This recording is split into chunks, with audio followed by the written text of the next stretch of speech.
Hi, I'm Debbie Dotson, and I'm Water Quality Officer here at the Eastern Shawnee Tribe of Oklahoma. And most of my job works with surface water quality with creeks and rivers. So I spend a lot of time monitoring the local creeks and rivers close here to the tribal jurisdiction.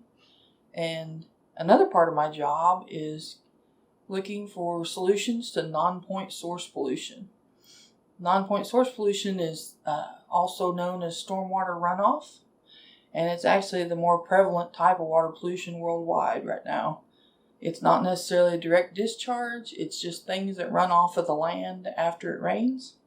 So the precipitation will come down, and whatever it picks up off the land, it carries with it to the nearest stream or water body. That's definitely an impact to water quality in general. And so one of the things we're going to use today is called a rainfall simulator. And this is a tool. It demonstrates how you can use the land to filter some of the water and reduce your runoff depending on the soil types and plants you have available. So we've got 4 different types of soil. These are fields. We're going to pretend these are 4 fields. And we've got a creek that runs in front of the fields. And you'll be able to see during the demonstration just what happens as the water moves from the rain that goes in the top over the field, and the end result should be a significant difference between, especially the one with the heavy plant growth and the ones with no plant growth. And so let's see the demonstration. Here's our rainfall simulator, and this is a tool to demonstrate how runoff affects different soils and how plants can help to reduce runoff. And we've got 4 different soil types. I'm going to add 500 milliliters of water to each one, and that's going to be our rainfall. So we've got the red clay.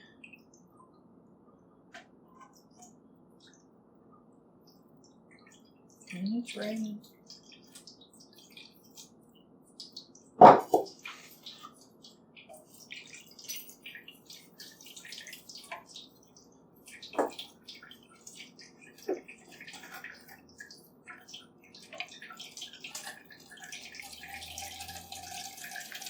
Oh, I'm missing the grain here. Oh, is that all of them?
Now the rain part is over, so we're going to look at what we've got left.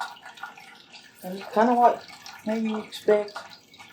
Where the one with all the grass, we didn't get a whole lot at all.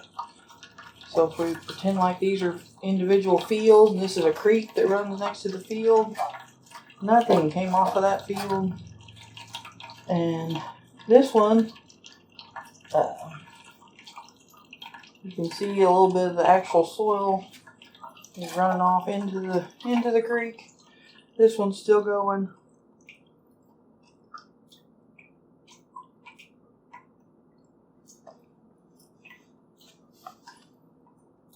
So that little bit of vegetation didn't make any difference really. And then on our clay, the water just basically ran right over the top. There's a little sediment down there in the bottom. but not in. It basically went down into the pan, but it didn't. Hardly any drained off. The water mostly ran off of the surface and it didn't penetrate into the tray, whereas the one with the grass and the roots, it filtered the water under the ground where it could be used for the plants. This one, it just, we just still have dirt. And then the clay, of course, had very little activity. It's so hard. Like I said, the water just ran straight over the top. We did get some drainage, so this would be the underground, and that might be beneficial for groundwater storage at some point, but not really very beneficial for plants, and not very beneficial for people. And this one had nothing came through to the bottom at all.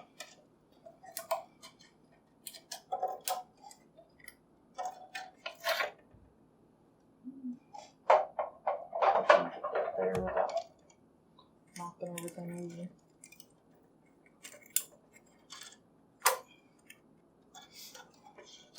This one is still dry on the bottom. The water never even got through the bottom of that one at all. So that just shows you a little bit of difference between one set of soil and the other.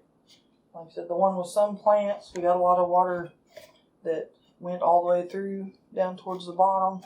We got a lot of water in the ground, underground on this one, and no runoff. So that's what we always hope for. And like I said, these are the roots from the same field that came from. Those roots are just really thick all the way through there, and they actually go really deep. We had to cut them when we cut out our samples, so they go a lot deeper than this, and that's what helped this one not have anything run off. The plants soaked all the water down into the ground. And like this one, like I said, there's mud underneath, so it did get water through, but it didn't drain as well as this one. And that one had no drainage at all. It's still dry dirt on the bottom. So as you saw from the demonstration, the one with the vegetation, the heavy vegetation, did the best job as far as all the water actually soaked into the sample and went under the ground. Like if this was groundwater, that could be stored for later use for the roots of those plants. But none of it actually ran off of the surface into the creek. This one, we had a little bit that went through underground. Most of it drained off the top.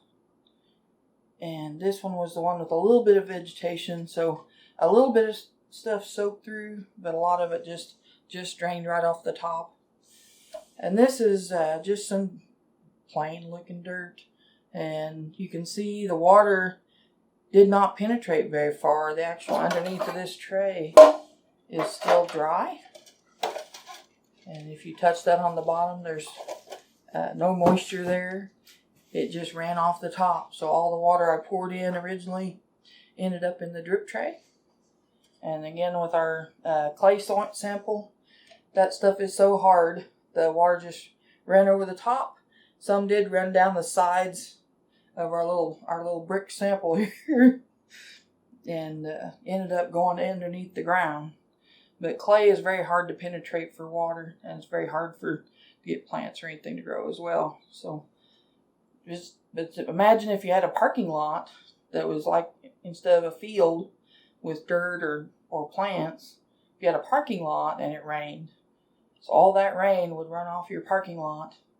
But we know that we can use things like plants and trees, and those root systems will soak up a lot of storm water. And that's one of the ways we can reduce non-point source pollution or stormwater runoff wherever we live. And that improves our water quality and protects our drinking water supply. Thank you for your time.